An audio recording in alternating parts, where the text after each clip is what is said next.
अस्सलाम वालेकुम everyone, this is me Momina. हमारा जो टॉपिक है वो है meningitis in terms of pathology.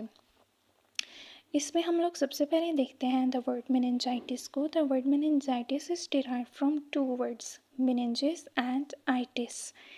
इसमें हम देखते हैं सबसे पहले मेनिंजिस को। मेनिंजिस जो है वो हमारे पास एक प्रोटेक्टिव लेयर है that is around brain and spinal cord.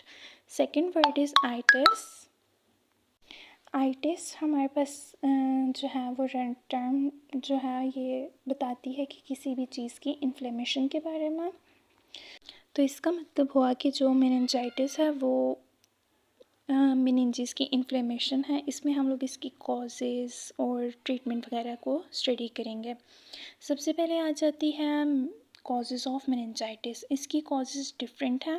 सबसे पहले देखते हैं बैक्टीरियल मेनिंजाइटिस को। ये सबसे सीरियस और लाइफ थ्रेटनिंग टाइप है। ये हमारे पास डिफरेंट बैक्टीरिया से जो है इसकी कॉजेज़ होती हैं, जिसमें Neisseria meningitis, streptococcus pneumonia, haemophilus influenza type B. ये जो बैक्टीरियल मेनिंजाइटिस है इसको इमरजेंसी में ट्रीट करने की ज़रूरत होती है क्योंकि ये बहुत ज़्यादा सीरियस होता है। यूजुअली इसमें एंटीबायोटिक्स यूज़ करते हैं हम। सेकेंड हमारे पास आ जाता है वायरल मेनिंजाइटिस। ये ज़्यादातर केसेस में माइल्ड होते हैं और खुद से रिकवर हो जाते हैं। इसमें कौन से वायरसेस आ जाते हैं, जिस तरह enteroviruses, herpes viruses and arboviruses. उसके बाद हमारे पास आ जाता है फंगल मेनिंजाइटिस। ये रेयर होते हैं और ज़्यादातर वीक इम्यूनिटी सिस्टम जिनका होता है ना, वीक इम्यूनिटी होती है, उनमें कॉज होता है। और जो फंगल है हमारे पास वो उसका नाम है क्रिप्टोकोकस नियोफॉर्मेंस। ये एक कॉमन फंगल कॉज जो है ना ये मेनिंजाइटिस कॉज करता है। उसके बाद हम लोग देख लेते हैं meningitis, pathological features of meningitis. तो इसमें हमारे पास इन्फ्लेमेशन सबसे बेसिक फीचर जो है ना वो मेनिंजाइटिस में इन्फ्लेमेशन होती है।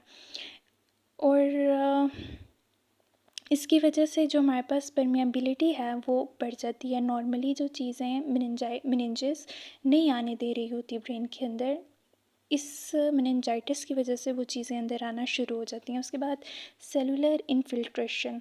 इसका मतलब यह है कि जब इन्फेक्शन होता है तो वाइट ब्लड सेल्स जिसमें न्यूट्रोफिल्स और लिम्फोसाइट्स जो हैं वो मेनिंजेस में जाना शुरू हो जाते हैं और जो इन्फेक्शन से लड़ने के लिए।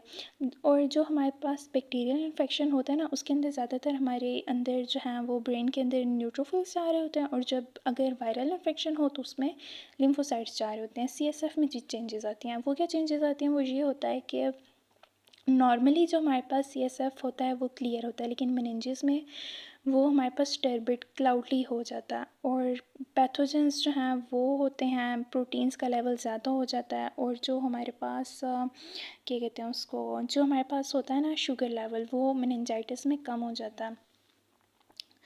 और उसके बाद हमारे पास आ जाता है बैक्टीरियल मेनिंजाइटिस पैथोलॉजी। इसमें है बैक्टीरियल इन्वेजन।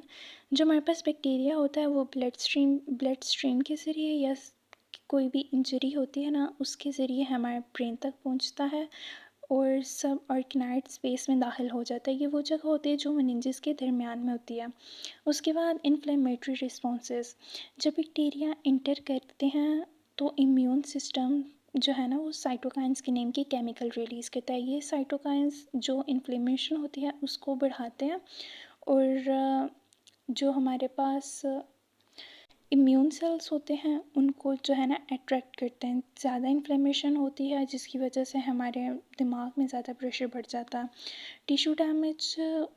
उसके बाद इन्फ्लेमेशन की वजह से जो ब्रेन और स्पाइनल कॉर्ड का टिश्यूज़ हैं वो डैमेज हो सकते हैं। इस वजह से जो है पेशेंट को स्वीयर हेडेक हो सकता है, सीजर्स हो सकते हैं, कन्फ्यूजन्स हो सकती हैं या फिर कोई न्यूरोलॉजिकल प्रॉब्लम्स भी हो सकते हैं।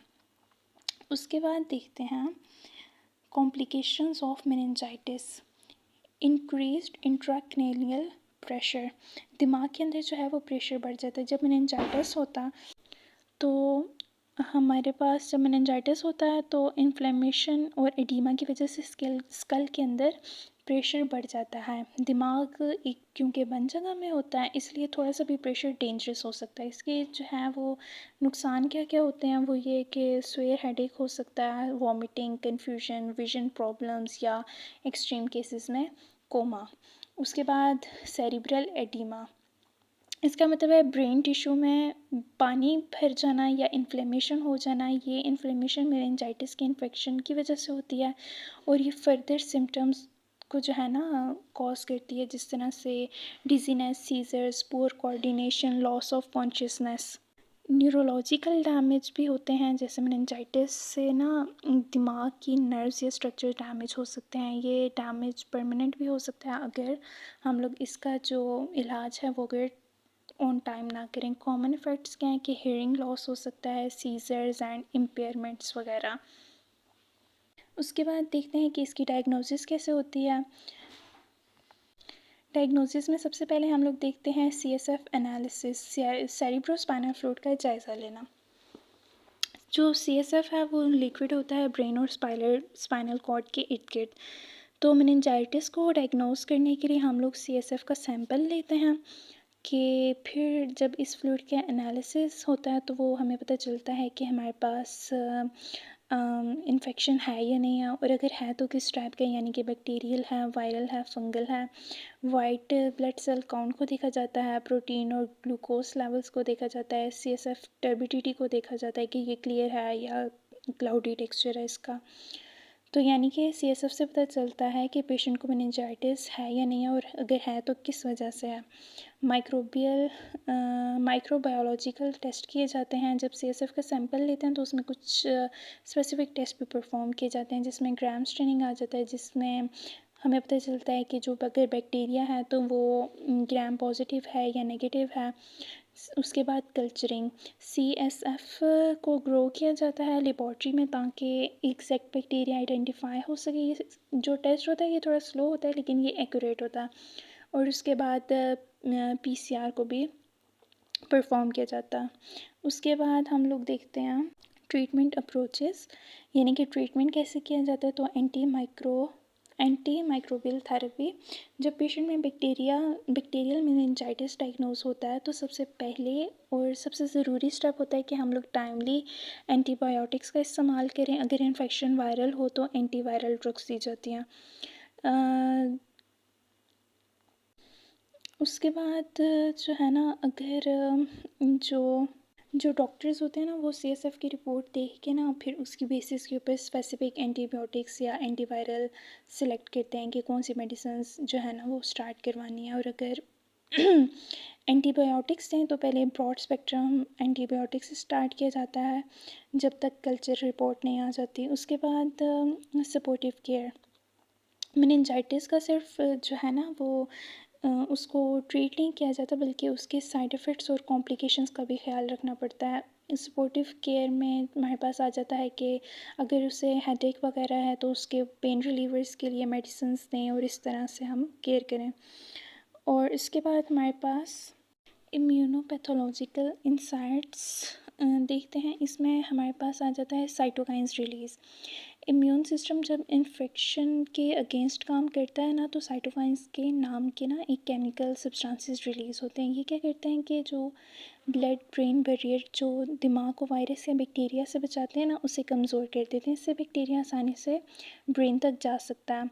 न्यूट्रोफिल रिक्रूटमेंट, इसमें न्यूट्रोफिल्स इम्यून सिस्टम के वाइट ब्लड सेल्स हैं जो इन्फेक्शन से लड़ते हैं। ये क्या करते हैं, इन्फेक्शन वाले एरिया में पहुंच कर ज़्यादा से ज़्यादा इन्फ्लेमेशन कॉज करते हैं। इससे जो लोकल टिश्यूज़ हैं ना वो डैमेज होते हैं। उसके बाद एडिमा फॉर्मेशन, जब इन्फ्लेमेशन ज़्यादा हो जाती है तो फ्लूइड टिश्यूज़ में जमा हो जाता है जिससे एडिमा कहते हैं। ये क्या इफ़ेक्ट करता है, ये दिमाग में ब्लड फ्लो कम हो जाता है जिसकी वजह से ऑक्सीजन और न्यूट्रिएंट्स लेना मुश्किल हो जाता है और पेशेंट्स की कंडीशन जो है ना वो इसकी वजह से सीरियस हो जा सकती है।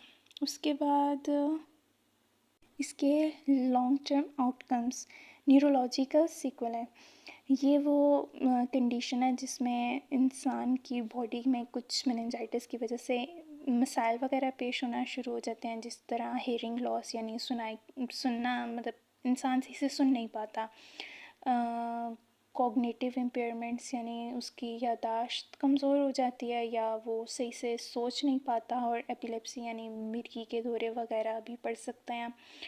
रिहैबिलिटेशन नीड्स, मेनिंजाइटिस के बाद कुछ लोगों को नॉर्मल ज़िंदगी में वापस आने के लिए थेरेपीज़ की ज़रूरत होती है, जिस तरह से फ़िज़िकल थेरेपी, स्पीच थेरेपीज़। ये जो थेरेपीज़ होती हैं ये क्वालिटी ऑफ लाइफ को बेहतर बना सकती हैं। तो इसकी प्रिवेंशन स्ट्रैटेजीज़ क्या हैं कि प्रिवेंशन ऐसे हम कर सकते हैं कि मेनिंजाइटिस से बचने के लिए सबसे बेहतरीन तरीका ये है कि आप वैक्सीनेशन करवाएं। ये जो वैक्सीन्स होती हैं ना, ख़ास तौर पर बैक्टीरियल मेनिंजाइटिस के ख़िलाफ़ जो है ना, वो हमें प्रोटेक्शन देती हैं। इससे बीमारी के जो होने के चांसेस होते हैं वो बहुत कम हो जाते हैं। ये था हमारा टॉपिक। Thanks for watching.